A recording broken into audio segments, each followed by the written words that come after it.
Kompania Regionale e Mbeturinave Pastrimi po rrezikon ta humbë një grant kredi rreth 74 milion euro nga Banka Gjermane Zhvillimore.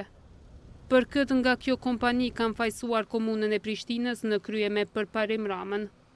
Kryeshefi ekzekutiv i kësaj ndërmarrjeje, Petri Treqica, thotë se i kanë plotësuar të gjitha kushtet e nevojshme për ta përfituar grantin. Megjithatë, komuna nuk po pranon që ashtu siç ka kërkuar Banka Gjermane, kompania pastrimi të jetë ndërmarrja vetme që do të merret me menaxhimin e mbeturinave. Përparim Rama po synon që do angazhojë edhe operator privat për mbeturinat.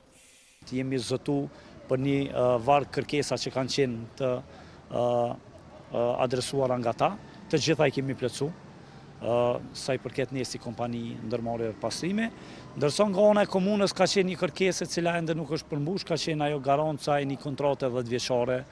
Investimi jepet vetëm në ndërmarrjen publike pastrimi dhe në asnjë formë në operator privat.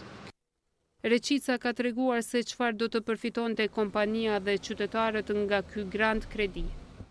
Do të blihen pajisje të reja, do të ketë objekte ri, kështu e parasheh projekti, do të jetë një objekt i ri, do të jenë kamion të ri, investime kapitale në infrastrukturë e mbi gjitha në mekanizëm.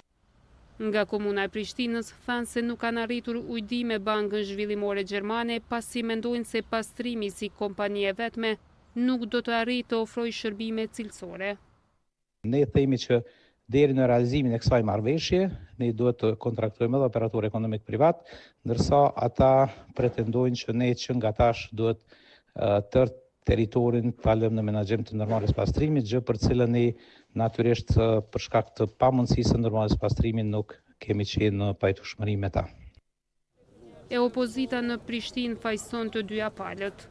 Dihet botërisht se ka një qëllim të Lidhjes Demokratike të Kosovës, konkretisht kabinetit zotit Rama, për ta ndarë tregun e pastrimit me disa operatorë ekonomik privat, gjë që ne mendojmë se do të rezultonte me bankrotimin e kompanisë pastrimi, e në anën tjetër nuk jemi as pak të kënaqur edhe me menaxhimin që bëhet brenda ndërmarrjes. RTK provoi të marrë një qëndrim edhe nga asamblesë së LDK-s në kryeqytet, por shefi atyre Jeta Rafuna tha se nuk prononcohen për televizionin. Menaxhimi i mbeturinave në kryeqytet ka përplasur disa herë udhëheqësit e kompanisë pastrimi ish funksionar të PDK-s me të parin e kryeqytetit Përparim Rama.